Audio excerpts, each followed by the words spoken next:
მოგესალმებით ეთერში ახალი 3-ზე თორნიკე კვერენჩხილაძესთან ერთად. საგარეჯოს რაიონის სოფელ რუსიანში შინაგან საქმეთა სამინისტროს სპეცდანიშნულების რაზმის წევრის იოსებ ციკლაურის დაკრძალვის ცერემონია მიმდინარეობს. ციკლაურის დაკრძალვას ესწრება შინაგან საქმეთა მინისტრი ბაჩო ახალაია და ხელისუფლების სხვა წევრები. იქ იმყოფება ჩვენი კორესპონდენტი კახა კუპატაძე, რომელიც ტელეფონით ჩაგვერთვება. კახა, მოგესალმებით აკისმით. კახას ჩვენ მოგვიანებით ავუკავშირდებით, ახლა კი განვაგრძობთ გამოშვებას. პანკისის ხეობაში ვითარება კვლავ უცვლელია და აღუპულების სოფელში ისევ არ გადაუსვენებიათ. სოფელ დუისში 7 საფლავია გაჭრილი. მოსახლეობის ნაწილი ამბობს, რომ წინასწარ გაჭრილ საფლავებში ლოპოტის ხეობაში ლიკვიდირებულები უნდა დაკრძალონ, ნაწილი კი მომხდარზე საუბარს თავს არიდებს. ხეობაში იმასაც ამბობენ, რომ ჭირის უფალი დააშინეს. მეცხრეართან პანკისელები ყვებიან, რომ ახალგაზრდები რამდენიმე დღის წინ ხელისუფლების წარმომადგენლებმა თავად წაიყვანეს ხეობიდან და რუსეთში გადასვლას დაპირდნენ. ხეობაში ამ დრომდე არ დაუგრძელავთ გარდაცვლილები. იქ ამბობენ, რომ ხელისუფლება მათ ცხედრებს მას შემდეგ გადასცემს, რაც ჟურნალისტები ხეობას დატოვებენ. ჩვენ კვლავ ვუბრუნდებით კახა კუპატაძეს, ის იმყოფება ერთ-ერთი სპეცრაზმელის დაკრძალვის ცერემონიაზე. კახა, მოგესალმებით, გესმის ჩვენი ხმა. მოგესალმებით თორნიკე, ამ წუთებში ვიმყოფები საგარეჯოს რაიონის სოფელ რუსიანში, სადაც ლოპოტის ხეობაში შეერაღებული დაჯგუფების წინააღმდეგ მიმდინარე სპეცოპერაციის დროს გარდაცვლილ შინაგან საქმეთა სამინისტროს თანამშრომელს 30 წლის სოლომონ ციკლაურის დაკრძალვის ცერემონია რამდენიმე წუთში დაიწყება. სოფელში უკვე იმყოფებოდა საქართველოს პრეზიდენტი მიხეილ სააკაშვილი, რომელმაც სამძიმარი ოჯახის წევრებს გამოუცხადა. აქ აგრეთვე მარჩებიან შინაგან საქმეთა მინისტრი ბაჩო ახალაია, ასევე თავდაცვის მინისტრის მოადგილე და თახალაია, უშიშროების საბჭოს მდივნის მოადგილე ბათუ ქუთელია და ნაციონალური მოძრაობიდან პარლამენტარები. დაკრძალვის ცერემონიას დაესწრებიან შინაგანი და თავდაცვის სამინისტროს ათობით თანამშრომელი. აღსანიშნავია, რომ ჟურნალისტებს გადაცვლილის სახლთან მიახლოების საშუალებას არ გვაძლევენ პოლიციის თანამშრომლები. შეგახსენებთ, რომ რუსეთ-საქართველოს საზღვრის დაღესტნის მონაკვეთთან შეიარაღებული დაჯგუფების დევნის ოპერაცია 28 აგვისტოს დაიწყო და უკვე მე-6 დღე აგრძელდება. ოფიციალური ინფორმაციით ოპერაციის შედეგად ლიკვიდირებულია დაჯგუფების 11 წევრი. მადლობა კახა. საგარეჯოს რაიონის სოფელ რუსიანიდან ჩემი კოლეგა კახა კუპატაძე საუბრობდა, მასალას კი შემდგომ გამოშვებაში მოგაწვდით. გერმანიაში მცხოვრები ქართველი პოლიტემიგრანტი ბიზნა გიორგობიანი საკუთარ Facebook-ის გვერდზე განცხადებას ავრცელებს და პანკისის ხეობის ქისტებს მიმართავს. გიორგობიანი მათ უთანაგრძნობს და რთული პერიოდის ერთად გადატანისკენ მოუწოდებს. ძნელია იპოვონ ნუგეშის სიტყვები, მაგრამ გვინდა მოგმართოთ, რათა ამ ძნელბედობასაც ისევ ერთად შევხვდეთ და გადავიტანოთ, როგორც ეს ისტორიულად ყოფილა და როგორც ამას ჩვენ კავკასიური ადათი გვასწავლის მიიღეთ. ჩვენი მწუხარება და გჯეროდეთ, რომ ჩვენც ისევე გვტკივა გული დაღუპულებზე, როგორც თქვენ. ეს არის მცირე ამონერდი პოლიტემიგრანტის განცხადებიდან. ბიზნა გიორგობიანი პანკისელებს მოუწოდებს, რომ ნაშკარებ გადაწყვეტილებას მიიღებენ, რადგან შესაძლოა სიტუაცია კიდევ უფრო დაიძაბოს. გიორგობიანი მიმართვას ქართულ და რუსულ ენებზე ავრცელებს. სოფელ ლაფანყურში კი სიმშვიდეა. ლოპოტის ხეობის მიმართულები ტექნიკის გადაადგილება ადგილობრივებს არ შეუნიშნავთ. ტერიტორია დატოვეს მედიის წარმომადგენლებმა. სოფელში ვითარებას ადგილობრივი პოლიცია აკონტროლებს.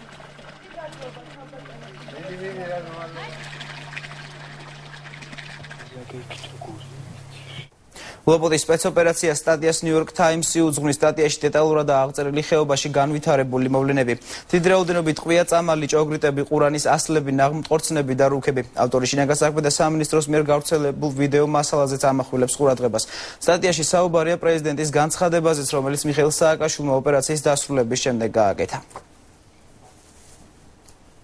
ადამიანის გატაცების მორიგი შემთხვევა ამჯერად ქარელის რაიონში. საზღვრისპირა სოფელ დვანიდან 29 აგვისტოს 2 ადამიანი გაიტაცეს, რომლებიც სოფლის ეკლესიის მოსალოცად იყვნენ წასულები. გატაცებულია 24 წლის ზურაბ მეკარიშვილი და 33 წლის ვასილ კობახიძე, რომელიც წყეობაში მეორედ იმყოფება. კობახიძის მამის განცხადებით აქვს ინფორმაცია, რომ გატაცებულები სოფელ ძვილეთში ხავთ. სალოცავზე ავიდა ჩემი ძმა და იმის მერე აღარ გამოჩენილა. თან ერთი პიროვნება წაიყვანეს ჩემი ძმასთან ერთად და არ გამოჩენილა. და მერე დარეკეს უშიშროებიდან, რომ ცხინვალში ყავთ 5 კაცი უკვე პოლია დაჭერილი და გამოშვებული რა. აქედან მიყავთ, აი ჩვენი ნაკვეთებიდანაც მიყავთ. მე მაგალითად მაქოსებთან ნაკვეთი ახლო და რომ მივდივართ მე და ჩემი შვილი აქეთ იქით ვიხედები რომ ან რუსი არ დამეცეს თავზე ანუ. სუპოსტია ყველგან დადიან მარტო ეხლა არა ჩანა. სად არიან? ეგ მაინტერესებს მე. თუ მოხვედი დასაცავად შუა სოფელში კენე აი დადიქ. იქი დადიქი საცა საჭიროა. იქია რომ მე მომეფარო და მე გამიშვა წინა რომ. დაჩუმარეს ბოლო სოფელი და ხალხი. ამერიკის ეროვნულ დემოკრატიული ინსტიტუტი ხვალ გრძელვადიანი სადამკვირვებლო მისიის პირველ შუალედურ ანგარიშს წარადგენს. ანგარიში 3-დან 27 აგვისტომდე პერიოდს მოიცავს. ამ ხრის განმავლობაში მისიის წარმომადგენლებმა შეხვედრები გამართეს ხელისუფლებისა და ოპოზიციის წარმომადგენლებთან. გრძელვადიანი სადამკვირვებლო მისია 1 ოქტომბრის არჩევნებს დააკვირდება. პროტესტის სამეგრელოში ზუგდიდელი გარემოვაჭრეები ბაზრის მიმდებარე ტერიტორიაზე დროებით გარევაჭრობის მოთხოვნით 3 სექტემბერს შიმშილობის აქციას გამართავენ. პროტესტის ადგილად სწორედ ის ტერიტორიაში არჩიეს, სადაც მმართველი პარტია 8 სექტემბერს ყრილობის ჩატარებას გეგმავს. მოვაჭრეებს შეთავაზებული ალტერნატიული პარტია არ აკმაყოფილებს და ხელისუფლებისგან დახმარებას ითხოვენ. ზედამხედველობის სამსახურში კი აცხადებენ, რომ კანონის გვერდისავლით ვერ იმოქმედებენ.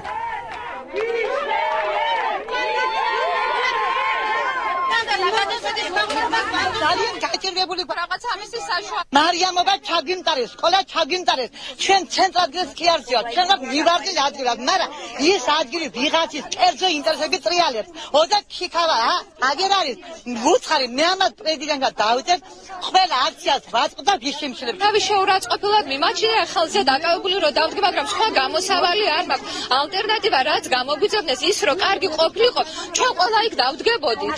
დღეს გუშინ გადმოვედი პირველად აქეთ იძულებული გავხდი. აი იძულებული გავხდი რომ გადმოვსულიყავი და სახში რომ წამიღო საჭმელი ამის გამო. ჩვენ არ დავდგებით ცენტრალურ ქუჩებში. აი ეს განაპირა ქუჩაა თითქმის და ამას სექტემბრის ბოლომდე მოგწეს საშუალება როგორმე ეს ბანკი დავფაროთ, ბავშვების სკოლაში გაუშვან შვილიშვილები, შვილთაშვილები და როგორმე მოგვაქციონ ყურადღება. არის მაგათის პარტია არის და გადავლენ. უბრალოდ ეხლა სასკოლო დამად გონიათ რომ ახან ქუჩაში დადგებიან უკეთესად ივაჭრებენ ეს არ არის ეს. შიგნით უნდა შევიდნენ, სულ შევაშინდნენ. ნინოწმინდის რაიონში ქართული ოცნების დაკარგული აქტივისტი ლევან ვარდანიანი სომხეთში იმყოფება. ქართული ოცნების ახალქალაქის შტაბის უფროსის გოგლა ჟვანიას თქმით, ლევან ვარდანიანი ნინოწმინდის მუნიციპალიტეტში დაიბარეს. შემდეგ კი ნინოწმინდის პოლიციის უფროსის მანქანით სომხეთის საზღვრის მიმართულებით წაიყვანეს. კოალიციის წევრებმა მუნიციპალიტეტის გამგეობის შენობასთან აქცია გამართეს.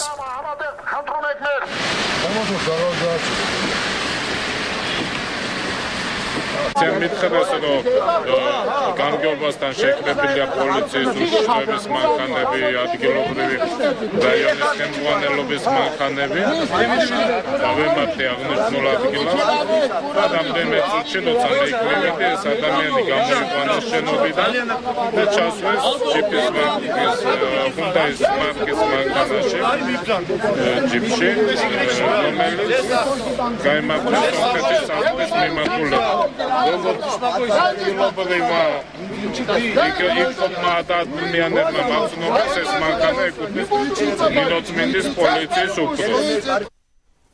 კოალიცია ქართული ოცნების ჩოხატაურის მაჟორიტარ დეპუტატობის კანდიდატი თემურ ჭკუასელი და ოზურგეთის მაჟორიტარ დეპუტატობის კანდიდატი ზვიად კვაჭანტირაძე სოფელ ზოტის მოსახლეობაში შეხვდნენ შეხვედრას სოფლის რწმუნებული გოჩა ირემაძეც დაესწრო.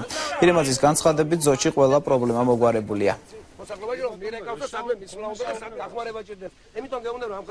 გზა გაკეთა და ვერ გამოგიყვანე. აქ გაკეთა ვერ გამოგიყვანე. ქვევით გზა გაკეთა და არ გამოდი. ხაშიც ვიყავი. ის აშენდა და არ მოდი. ის კეთება და არ მოდი. რა გაინტერესებს? რომელი აშენდა და არ მოდი? სოფლის რა გაინტერესებს? რომელი აშენდა და არ მოდი? ნახევარი საქართველოს გაკიდულია მიწები და მთები და მდინარეები და ტყეები და სუნებში რო გახდით ჩემო კარგო ხალხო, ვანის მხრიდან უკვე ჩინელები იყვნენ ამოსული და ეს ისა ტყეჭრიან. თქვენ ეს აგიგზავნეთ და იმათ ხმებს აძლევენ. ერთი კაცი მოვიდეს აიგერ დამიდგეს და დამელაპარაკოს და მითხრას რატომ უნდა მისცეს ხმა ამ ხელისუფლებას უკვე მესამეჯერ. თუ მეოთხეჯერ. ბიძინა ივანიშვილი და ქართული ოცნება ძალიან მალე ისეთ ქვეყანას შექმნის, რომ ჩვენ სიამაყით ვივლით. ის იმედით ვართ, რომ სამომავლოდ მომავალი გვექნება უკეთესი, ცვლილებები იქნება და მოსახლეობაში რა გაჭირვებებიც არის, ეს ყველაფერი აბსოლუტურად განცდაში არ იქნება ხალხი იმის განცდაში, რომ ეს გაჭირვებები და თუ როგორ მოიქცეთ, ეს რა უნდა ვქნათ ამ პრობლემებთან დაკავშირებით. ეს არის ახალი სამზე განაგრძობთ გამოშვებას კოალიცია ქართული ოცნების გურჯაანის მაჟორიტარ დეპუტატობის კანდიდატი მანანა ბერიკაშვილი სოფლების ველისციხის ჩუმლაღის და გურჯაანის სხვადასხვა სოფლების მოსახლეობას შეხვდა და წინა საარჩევნო პროგრამა და პრიორიტეტები გააცნო მათ. მანანა ბერიკაშვილმა ადგილობრივებისგან ის პრობლემებიც მოისმინა, რომელიც მოსახლეობას წლების განმავლობაში აწუხებს სასმელი წყალი, მოუწესრიგებელი სოფლის შიდა გზები და დასაქმება. ეს ის ძირითადი საკითხები იყო, რომლის შესახებაც ადგილობრივებმა დეპუტატობის კანდიდატს ინფორმაცია მიაწოდეს. იმიტომ რომ თითეული მიხედოთ ერთმანეთის გულებში. კომპენსაციები მივიღეთ ახლა საკმარისი არ იქნება, იმიტომ რომ დღესდღეობით კი ეს მაყოფილია, მაგრამ 2, 3, 4, 5 თვის შემდეგ იქნება მაყოფილი. უყურადღებოთ არის ყველაფერი. სულ ყველაფერი უყურადღებოთ არის. არაფერი არ აკეთება. აი ახლა წყლები გაგვიყვანეს, 60-დან ნახეთ ერთი მოდი ეს წყალი. მასხარად გვიგდებენ. წყალი არ აქვს. გზა ეხლა ეგ ჩუმლაღში ყიტანისკენ მიმავალი გზა მე წავედი ერთხელ და ნამდვილად ცუდად ვიყავი მთელი დღე ისეთი საშინელი გზა არის. წყლის პრობლემა აქვს, სესხების პრობლემა აქვს, შიმშილის, წყურვილის, ყველაფრის პრობლემა. რაისი პრობლემა არა აქვს, აბა მკითხეთ. ქართული ოცნების რუსთავის მაჟორიტარ დეპუტატობის კანდიდატი ზვიად ძიძიგური მოსახლეობასთან შეხვედრებს განაგრძობს. ამჯერად იგი მე-20 მიკრორაიონისა და მეგობრობის ქუჩის მცხოვრებლებს შეხვდა. როგორც რუსთაველებმა აღნიშნეს, ჯანდაცვის ხელმისაწვდომობა მათი ერთ-ერთი ძირითადი პრობლემაა. მოსახლეობის თქმით, მძიმე სოციალურ ფონს უმუშევრობა კიდევ უფრო ამძიმებს. ძიძიგურის განცხადებით, ქართული ოცნების ხელისუფლებაში მოსვლის შემთხვევაში მათი პრობლემების მოგვარებაზე იზრუნებს. ადგილობრივებს ძიძიგურმა არჩევნებში მონაწილეობისკენ მოუწოდა. ბევრი ხალხი მოდის შეხვედრებზე, რაც უფრო ახლოვდება არჩევნები, ძალიან ბევრი ადამიანი მოდის. მე ყველას მინდა უთხრა და გაუმეორო, რომ კარტოფილს დაურიგებენ მაკარონს თუ ზეთს, ამის გამო ხმა არ მიცემ ხელისუფლებას. არა, გამოართვან ყველაფერი.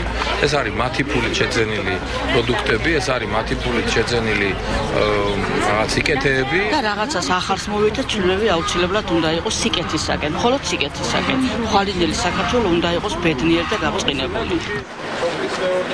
მუქარა ქართული ოცნების ზუგდიდელ კოორდინატორზე ინეზა ქირია ამბობს, რომ ლაზის ქუჩაზე ამომრჩევლების აღწერისას ნაციონალური მოძრაობის კოორდინატორი ზაზა ბერაია დაემუქრა და აღწერის შეწყვეტა მოსთხოვა. თავად ნაციონალურ მოძრაობაში ფაქტს უარყოფენ და ამბობენ, რომ ბერაია ქართული ოცნების კოორდინატორს საერთოდ არ იცნობს. თუმცა როგორც გაირკვა, ზაზა ბერაია და ქირია ერთ ქუჩაზე ცხოვრობენ. გამოჩნდა თვითონ ზაზა ბერაია და დამემუქრა, რომ ამ ქუჩაზეო არ ნახო შენი ფეხი შემოდგმული. რატომ მეთქი რა უთხარი? მე შტაბის უფროსი ვარო და აქაურობა მე აბარია. ხან გამწვავდა ეგ სიტუაცია, მე დღეს ვთხოვე ზაზა ბერაი არის ჩვენი უბნის კოორდინატორი ერთ-ერთი. ვთხოვე იყო მოსული ჩემთან, მოვიკითხე ეგ საკითხი და მისი სიტყვებია, რომ ეს ადამიანი საერთოდ არ იცნობს, ფიზიკურადაც კი არის, ეხლა შეიძლება ზუგდიდია და სახით იცნობს კიდეც, მაგრამ ადამიანს რომელთანაც შეხების წერტილი არ ქონია არასდროს. პრობლემები მითხარით და გიპასუხებთ ამ სიტყვებით მიმართა ნაციონალური მოძრაობის ჭიათურის მაჟორიტარ დეპუტატობის კანდიდატმა გოგი ჩიკვილაძემ სოფელ სვერის მოსახლეობას. თუმცა შეკრებილთა უმეტესობა მუნიციპალიტეტის უკვე ყოფილ გამგებელთან პრობლემებზე საუბარს მადლობების თქმა ამჯობინა. უწყლობა დღეების უკანონო შეხვა და ტრანსპორტის სიძვირე მხოლოდ რამდენიმე ადამიანმა გააპროტესტა. კანდიდატმა შეხვედრა ისე დაასრულა, რომ ხალხისთვის საარჩევნო პროგრამა და პარტიის პრიორიტეტები არ წარუდგენია. ძალიან ბევრი ამეკეთება და ჯერჯერობით არაფერი უთქვამს ისეთი, თვითონ რას გვპირდებათ არ ვიცი და ნახოთ რას გვეტყვის ახლა რას დაპირებას მოგცემს. მის მიხედვით გავცემთ მე პასუხს. ყოფილია, იმიტომ რომ ეს ხალხი არის ჩვენი ხალხია, იმიტომ პირველად არა ვარ მე აქ მომსული, იმიტომ რომ ყველა მისწრობს მე. საერთოდ სოფელი არ არსებობს, სადაც არ ვიყო ასული და არ მისწროდეს ადამიანი. ჭიათურაში, იმიტომ რომ ჭიათურელი ვარ მე და ყველაფერს ვაკეთებ ხალხის საკეთილდღეოდ. ამიტომ პროგრამა საჭირო? არა, პროგრამაც იყო და პროგრამაც იქნება. ჟურნალისტურ საქმიანობაში ხელის შეშლის მორიგის შემთხვევა ჭიათურის რაიონში მოხდა. ნაციონალური მოძრაობის ჭიათურის მაჟორიტარ დეპუტატობის კანდიდატი გოგი ჩიკვილაძე ჭიათურის რაიონის სოფელ გეზლურის მოსახლეობას შეხვდა. კანდიდატს მასწავლებელმა და ტრიბუნაჯის ჟურნალისტმა კითხვა დაუსვა, რის შემდეგაც გამგებლის მოადგილემ ჟურნალისტის შეხვედრის ადგილიდან ძალის გამოყენებით გაიყვანა და ტერიტორიის დატოვება მოსთხოვა. მე არ გიპირს ისე გეუნებით მე თქვენ. ეს არის სწორი, მე თქვენ დაგირეკეთ საათსაც გეტყვით თუ გინდა ტელეფონში. არ გინდა. ერთი წამი არ მე არ ვარ თქვენთან. შენ რამეს ლაპარაკობთ? მოდი მე მითხარი რა. აკა. შეგან. ზურიკო. შეხვედრა თუ შეხვედრას იღებ?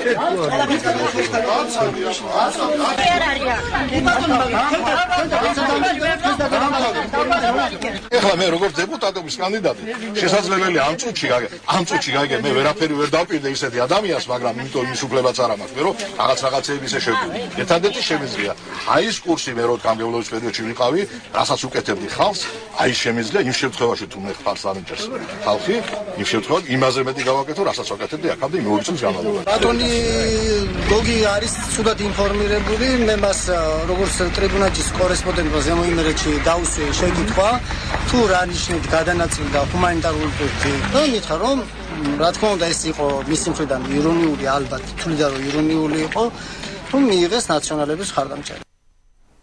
ჯერ არაშენებული ქალაქ ლაზიკის მერია და პორტის ადმინისტრაცია სექტემბერში გაიხსნება მის შესახებ ქვეყნის პირველმა პირმა ანაგლიაში პატრიოტთა ბანაკში სტუმრობისას განაცხადა. მიხეილ სააკაშვილის თქმით, ახალი ქალაქის მშენებლობაში საზოგადოება აქტიურად უნდა ჩაერთოს, როგორც პრეზიდენტმა აღნიშნა. დემოკრატიული ქვეყანა ვართ და ლაზიკის მშენებლობისას ყველას აზრი უნდა იყოს გათვალისწინებული. უნდა მოხდეს ლაზიკის მერიას და პორტის ადმინისტრაციას გავხსნით სექტემბერში, რათა ცენტრი იყოს აქ რის გარშემოც ყველაფერი ეს ხდება. დემოკრატიული ქვეყანა ვარ და დემოკრატიული ქვეყანა აშენებს ახალ ქალაქს. ჩვენთვის მნიშვნელოვანია, რომ საზოგადოება ჩაერთოს თვითონ ლაზიკის მშენებლობაში ძალიან აქტიურად. ეს ნიშნავს იმას, რომ ჩვენ გავმართავთ აქ სემინარებს, საჯარო დებატებს. თავდაცვის სამინისტროს ახალი შეთავაზება სტუდენტმა, რომელმაც მინიმალური ზღვარი გადალახა, მაგრამ გრანტი ვერ მიიღო, თავდაცვის სამინისტრო 12 თვე ჯარში სამსახურის შემდეგ 4 წლის განმავლობაში სწავლის საფასურის გადახდას თავაზობს. ეს განცხადება ქვეყნის პირველმა პირმა ანაკლიის პატრიოტთა ბანაკში სტუმრობისას გააკეთა. 2 წლიანი სამხედრო სამსახურის გავლის შემთხვევაში კი სახელმწიფო სტუდენტს მაგისტრატურასაც დაუფინანსებს. პრეზიდენტის თქმით, ანალოგიური სისტემა ამერიკის შეერთებულ შტატებში მოქმედებს. საკუთარი ცენტრების გაჩენა. თქვათ ვერ ჩააბარე, ვერ მოიპოვე გრანტი. არ მოიპოვე 70%-იან გრანტი. ან უფრო ნაკლებ პროცენტიან გრანტი. ამიტომ ყოველ შეგეძლებათ ყოველი სასწავლო წლის ბოლოს სახელმწიფო სასწავლებლებში გადაბარება თავდაცვის სამინისტროს თავაზობს ყველას 12 თვე ჯარში სამსახურს და შემდეგ 4 წელი სწავლის გადასახადას. მოგეცემათ შანსი, რომ მიუხედავად იმისა, როგორი შესაძლებლობების არის თქვენი ოჯახი, მაინც ისწავლოთ უმაღლეს სასწავლებელში. პრემიერ-მინისტრმა ვანო მერაბიშვილმა დაბა სურამში მიმდინარე წყალმომარაგების სისტემის სამშენებლო სარეაბილიტაციო სამუშაოები დაათვალიერა. მერაბიშვილმა აღნიშნა, რომ მთავრობამ 4 წლიანი სამოქმედო გეგმით საკუთარ თავზე აიღო საქართველოს ყველა სოფელში წყალმომარაგების პრობლემა მოაგვაროს. სურამში მიმდინარე სამუშაოები 2013 წლის აპრილში დასრულდება. სურამი ყოველთვის ითვლებოდა ტურისტულ ადგილად. დღესაც ათასობით ქართველი თუ უცხოელი ჩამოსული ისვენებს. სურამში გვექნება 24 საათიანი წყალმომარაგება. მიმდინარეობს წყალმომარაგების სისტემების მშენებლობა სურამში, რაც მოიცავს ახალი რეზერვუარი, სათავე ნაგებობის მშენებლობას, ქსელების ამოწმას თავიდან ბოლომდე, რის შედეგადაც ჩვენ უკვე პროექტის დასრულების შემდეგ 2013 წლის ზაფხულზე გვექნება 24 საათიანი სუფთა წყალი. არ შემდგებელი ასრულებს აშენებების სამუშაოებს. ძალიან კარგი კეთდება სურამისთვის და სურამის მოსახლეობისთვის. ანაგლიაში სოფლის მეურნეობის სამინისტროს ორგანიზებით საერთაშორისო ბიზნეს ფორუმი მიმდინარეობს. ფორუმს ძირითადად ბალტიისპირელი და თურქი ბიზნესმენები ესწრებიან. ფორუმი იურმალის მერიისა და საქართველოში ლატვიის საელჩოს მხარდაჭერით ტარდება. პოტენციური ინვესტორების საექსპორტო და საინვესტიციო შესაძლებლობებს ეცნობიან. დღესვე თურქეთის კურორტ ქემალფაშასა და ანაკლიას შორის ურთიერთთანამშრომლობის მემორანდუმი გაფორმდა. ხელისუფლების წარმომადგენლების განცხადებით, ანაკლიაში პორტის გახსნის შემდეგ საქართველოში მეტი უცხოური ინვესტიცია ჩაიდება. აშენდება ქარხნები და დაიწყება ადგილობრივი წარმოება, თუმცა როგორც თავად ინვესტორებმა მეცხრეებს განუცხადეს, ანაკლიაში ამ ეტაპზე მხოლოდ სამორინეების და სხვა სათამაშო ბიზნესის ამუშავებით ინტერესდებიან. ფიქრობ, რომ ანაკლია რეალურად პირველ ეტაპზე იქნება კურორტი საქართველოს მოსახლეობისთვის. შემდეგ უკვე, როდესაც პორტის მშენებლობა დასრულდება, ეს იქნება ყველაზე მსხვილი საპორტო ქალაქი საქართველოში და მოგცემს საშუალებას პირველ რიგში ჩვენი პროდუქცია გავიტანოთ ექსპორტით საზღვარგარეთ. აქ ცოტა ხნის წინ ჩამოვედი, მაგრამ ვხედავ, რომ ანაკლია ვითარდება. აქ კაზინოს გახსნასაც დავესწრები. ვფიქრობ, რომ ის ანაკლიას განვითარებაში დაეხმარება. საარჩევნო სუბიექტებისთვის სპეციალური განცხადება გააკეთა აჭარის უმაღლესი საბჭოს საარჩევნო კომისიის თავმჯდომარე. მის თქმით, კანონის თანახმად თანამდებობის პირი არ შეიძლება საარჩევნო სუბიექტად იყოს დარეგისტრირებული, შესაბამისად ის იმ საჯარო პირებს მიმართა, რომლებმაც შეაჩერეს უფლებამოსილება არჩევნებში მონაწილეობისთვის და არ აუგვიანეს 2 დღის ვადაში უფლებამოსილების შეწყვეტის დამადასტურებელი დოკუმენტაციის წარდგენა მოსთხოვა. წინააღმდეგ შემთხვევაში ისინი არჩევნებში მონაწილეობას ვერ მიიღებენ. კანონით განსაზღვრულ თანამდებობის პირებს პარტიული სიის წარმოდგენიდან არ აუგვიანეს 2 დღისა უმაღლეს საარჩევნო კომისიას უნდა წარმოუდგინონ თანამდებობიდან განთავისუფლების ან უფლებამოსილების შეწყვეტის შესახებ შესაბამისი სამართლებრივი აქტი. დმანისის მუნიციპალიტეტის ოფიციალური ვებგვერდის მიხედვით სოფლის მხარდაჭერის პროექტის პარკლებში სოფელ ირგანჩაიში სასმელი წყლის სისტემის რეაბილიტაციაზე 7,000, ხოლო გზის მშენებლობაზე 25,510 ლარი დაიხარჯა. თუმცა ადგილობრივების თქმით, სოფელში ამ დრომდე არაფერი გაკეთებულა.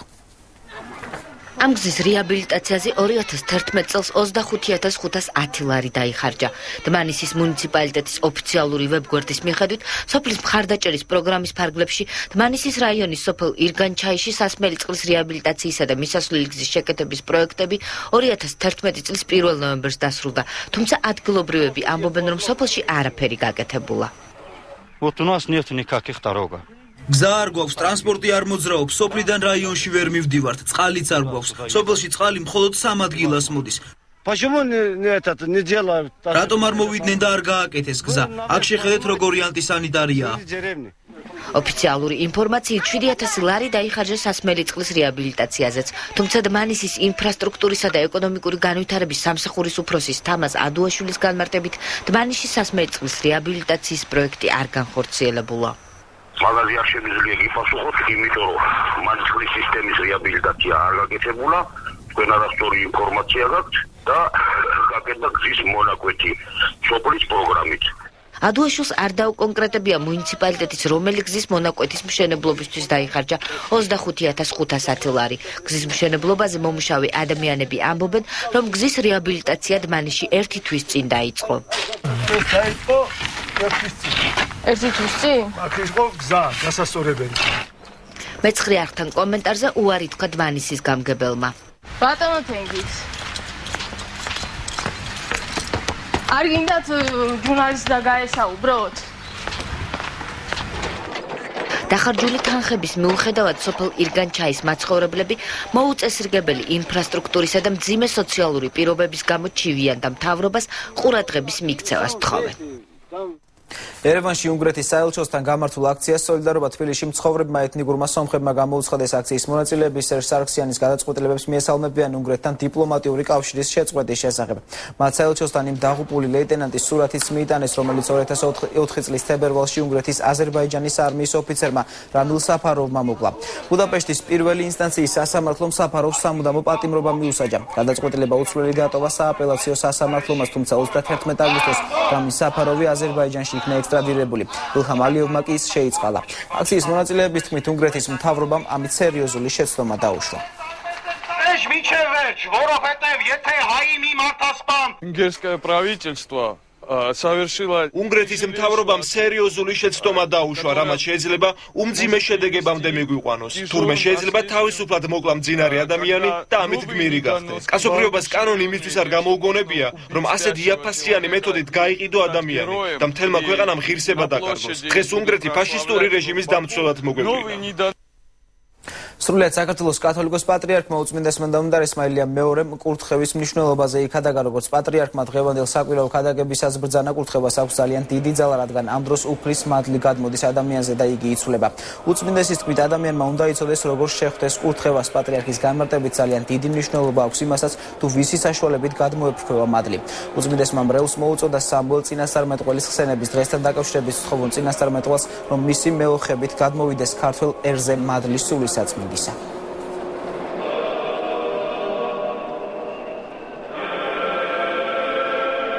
თქვენ რომ ღებულობთ ლოცვა კურთხევას, თუ თქვენ სმენით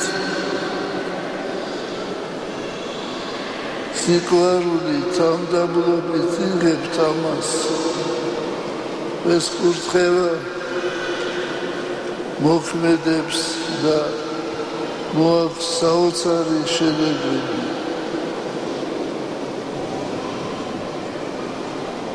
ხანდახან ფიქრობთ ჩვენ რომ ეს დამოკიდებულია იმაზე ვინც აკურთხებს ან იმაზე ვისაც აკურთხებენ. სინამდვილეში ეს არის წყალობა ღვთისა. ეს არის ღვთის სიყვარულის გადმოფრქვევა. ამ დროისთვის სულ ეს იყო პირდაპირ ეთერში ზუსტად 6 საათზე დაბრუნდებით, დარჩით ჩვენ სამხზე.